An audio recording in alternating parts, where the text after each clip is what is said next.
What's up, everybody? Welcome back to a new video.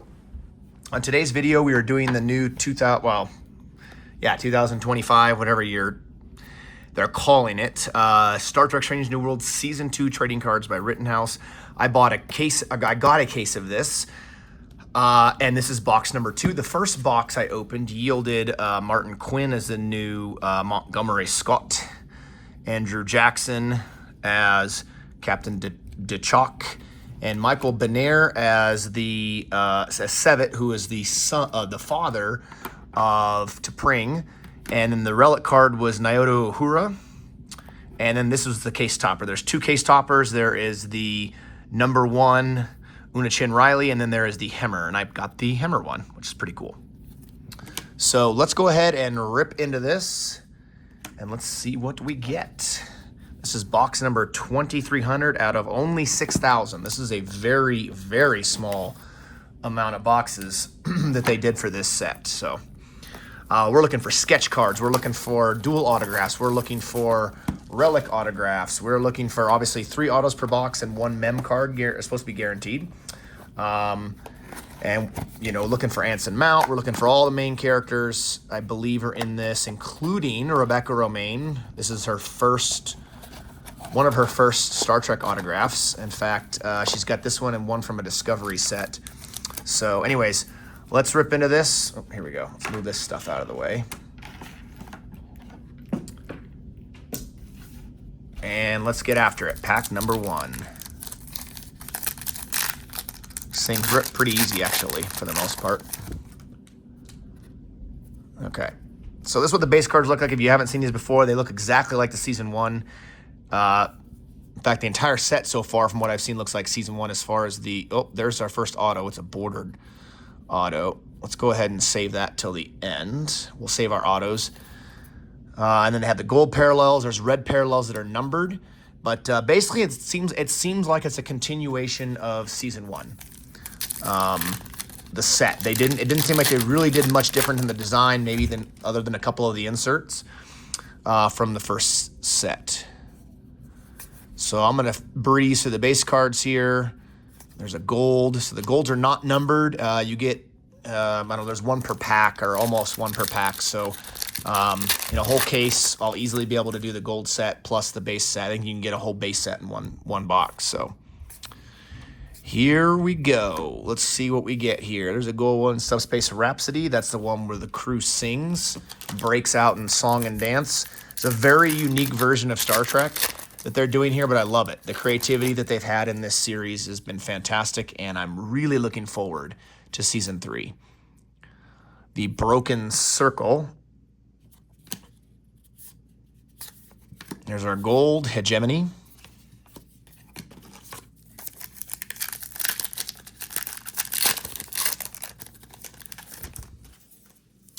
Again, there's Subspace Rhapsody.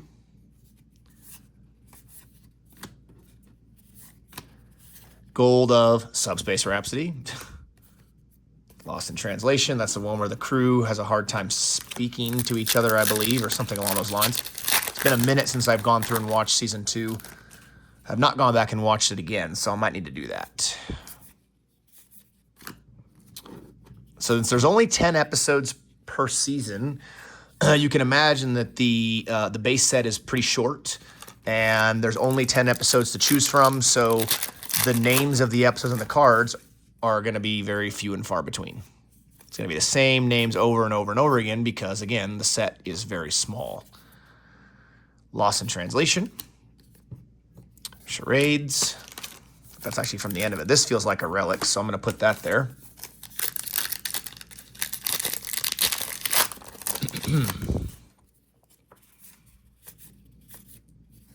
And it's those old scientists. That's the crossover with Lower Decks.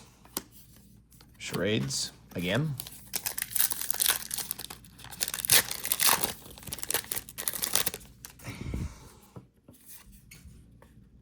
And we've got an insert here. These are cool looking. I really like the design of these. They have a different texture on the cover than the Season 1s did.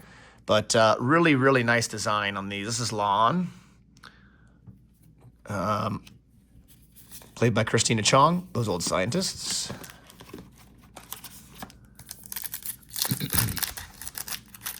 And I like the way Rittenhouse does it. Typically, in a lot of their products, each box is going to have one, bigger hit. Not necessarily a huge hit, but a bigger hit, and then a couple of smaller hits, especially when you're talking about 3 to 4 autographs per box.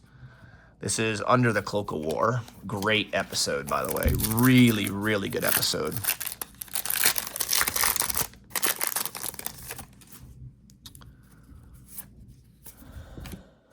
And we've got the storyboard inserts. I did these for season 1 as well. This is for Subspace Rhapsody, which makes sense. There you can see the actual image with Kirk in number 1, and then the storyboard image, Subspace Rhapsody. Take the rest of these packs out here.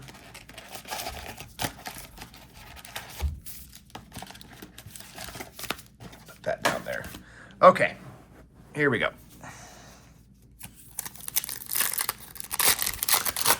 There are numbered cards in this, I believe. Any numbered cards are going to be the red parallel instead of that gold, and they're not 1 per box. Ad Astra per Aspera. So they did these in the last set. This is DeChalk, who I pulled the autograph for in the first box. Gold from Subspace Rhapsody. And base.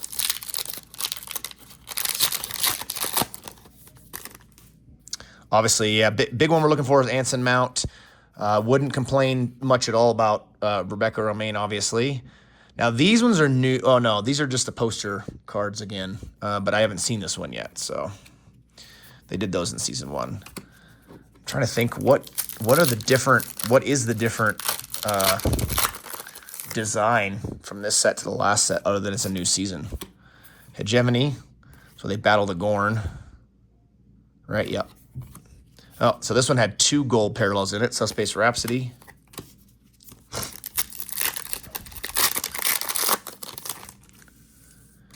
Yep, Under the Cloak of War. That's a great, like I said, a great episode. There is Ketul. She was the lawyer in Ad Astra per Aspera for number 1's or Una Chin Riley's trial for being genetically altered as part of her alien species and as an Elysian. It's part of their culture. But she was serving in Starfleet, and she lied about it. I think we got another autograph in here. Okay, we do. And I think it's an inscription of some kind. Oop. Put it right there. Gold of Those Old Scientists and Hegemony again. Yeah, unlike obviously the Star Trek series of olds, where you get 20-some episodes in a season, and when you're making a set like this, there's lots to pull from. This is not the case. This is 10 episodes. Dr. Mbenga. I wouldn't mind having that in the red parallel, that image, Under the Cloak of War and Hegemony.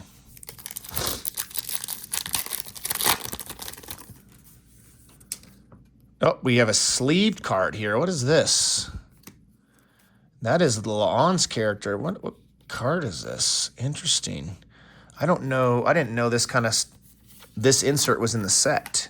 Let's take a look at this. So they've got it in a card. It's an acetate, and it's from when I think it's at the end of Those Old Scientists when the characters look like they look like the characters from Lower Decks. They make them into Lower Decks characters. So that's pretty neat. Really like that. And it's my favorite character in the series. So pretty cool. I'll have to look that up and see what the odds are of those. I guess I just didn't take a look at every single insert type before I started opening these. This has been out for a few months now. I'm just now getting a chance to open these. So at the time of this recording, there's Hegemony again with Captain, what's her name? Captain Batel. Yeah, Captain Batel. And Those Old Scientists. Yeah, I'm not sure if that's like a 1 per case thing, if that's maybe there's a couple per case. That looks like it'd be something that might be maybe a couple per case, but okay, we do have one more autograph there. I'll put that down. Those Old Scientists gold again. So that's our 3 autographs, and those should be all 3 of our hits unless we get a bonus or for some reason we pull the Relic Auto, which there should be 1 of those per case.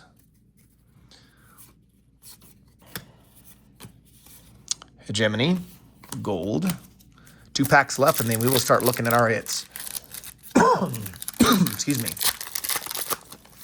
My voice is a little hoarse. Had company the last few days. Storyboard artwork, and this is from Tomorrow and Tomorrow and Tomorrow, where La'an and Kirk go back in time to, shocker, our time period. Those old scientist gold. All right, last regular pack. And again, we'll take a look at the hits.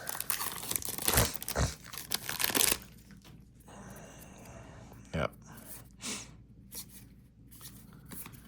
Gold of Hegemony and Lost in Translation. All right, let's take a look at what we're here for, and that is the hits of the box. All right. Got a gold of Tomorrow and Tomorrow and Tomorrow. That was the one where he wears the Federation beanie in charades. And our relic is La'an. Never going to complain about that. It is an all-black one, so it's from her undershirt. But I'm never going to complain about getting my favorite character, that's for sure. Cool. All right, I'll put that there for after. Let's take a look. We'll just go in the order of which we pulled the autos, I guess. Yetide Badak, however you say her name. Badakai, the lawyer, full bleed. Nira Katul in Strange New Worlds, the lawyer, again. Not a very good autograph. Very sloppy, but that's okay. Again, another autograph I don't have. So in the first 2 boxes, I've hit 4 autos so far of nobody I've had before. New characters and everything, so that's cool. All right, let's take a look at this one. Next autograph is going to be... Jesse James Catil as Captain Angel in Strange New Worlds, and she wrote her character name. Pretty cool. Again, don't have her, so that's good. And our final autograph of the box is Graham Somerville as Vice Admiral Pasalok. Bordered version. So again, an autograph I don't have. So that is 6 autos, and 6 autos I do not have autographs from. So, all right, guys. Well, it wasn't the greatest box ever, obviously, but looking forward to still pulling hopefully some main characters in future boxes. But that's all I've got for you. So thank, as always, for watching. Be sure to like, subscribe, leave me a comment below. I'm not going to break every box from this on camera, but I will maybe break a couple here and there. And hopefully at the very end, I'll do a hit recap of the entire case for you. So that's it. Thanks as always for watching. Catch you next time.